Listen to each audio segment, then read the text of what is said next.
I don't blow up accounts anymore, right? Like first and foremost, like that's the point. That's the main takeaway is risk management is paramount. That is, risk management, position sizing, trade structure, stop losses and stuff. That's 90% of the game. Mike asked this question. I want you to address this question really quick because it came from something that you said, Alex. You said you blew up a couple accounts, and he said, "Hey, I heard you mention blowing up accounts. How do you recover from that mentally, from blowing up an account?" I mean, and he's asked that question to you because he did hear you say that. What would you say to Mike? Right. Yeah. I think it's Paul Tudor Jones. He said like he won't even hire a trader unless he's blown up an account or two. And I think that there's a lot of wisdom in that to a certain degree. Just like, okay, so how do you recover from it? It's hard. It's hard. Like when I don't blow up accounts anymore, right? Like first and foremost, like that's the point. That's the main takeaway is risk management is paramount. That is, risk management, position sizing, trade structure, stop losses and stuff. That's 90% of the game. So Right. how do you recover from blowing up an account? Make sure that the account that you blow up isn't too big. So it's not devastating, right? So trade small until you learn the game. Like Chris said, which I love is like, I mean, yeah, you have the ability, like unlike any other profession, to just jump in and play. You're immediately playing against the greats with unlimited firepower, brain power, experience and stuff like that. And so many people think that just because they can open up a trading account that they should go ahead and trade a bunch, right?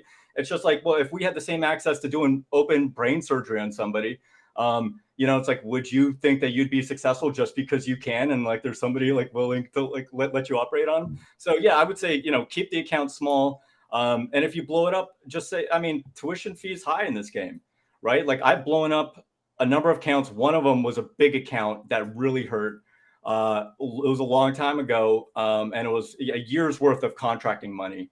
And it was after I had an amazing run over 6 months. I had all these systems, and then I got full of myself, and I thought, okay, I got this game. I'm going to start, upping my position size, letting my losers run, like doing everything wrong. Then I blew it up, right? Which is how And, most of it goes. So, yeah. and what do you say? And Chris, I'm going to ask you this really quick. I'm going to ask you just because I'm sure you've been in this situation. We all have. When you are devastated in the market, do you come to that realization, or how long did it take you to come to that realization that you just can't make it all up in one trade? Because I think that's what happens with a lot of people, right? They get over leveraged. They're in one position. They get laser focused on that position. Of course, it turns on them. It devastates them, and then they feel that they have to make that money back all in one trade. But is that possible? What do you say, Chris?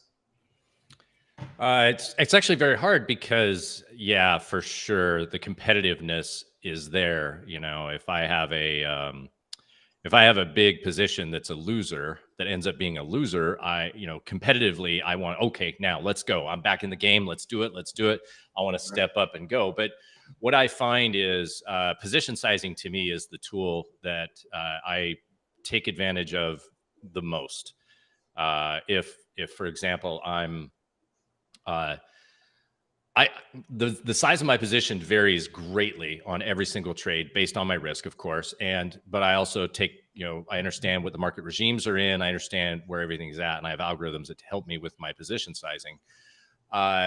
But I'll override the algorithm if I know I'm not there. There's no point in me, saying, this is a 1% risk position here. And I'm mentally hurt. There could be something with the energy that I'm like putting out in the world that's going to say like, oh, you're just going to take another loser because you need to learn this lesson.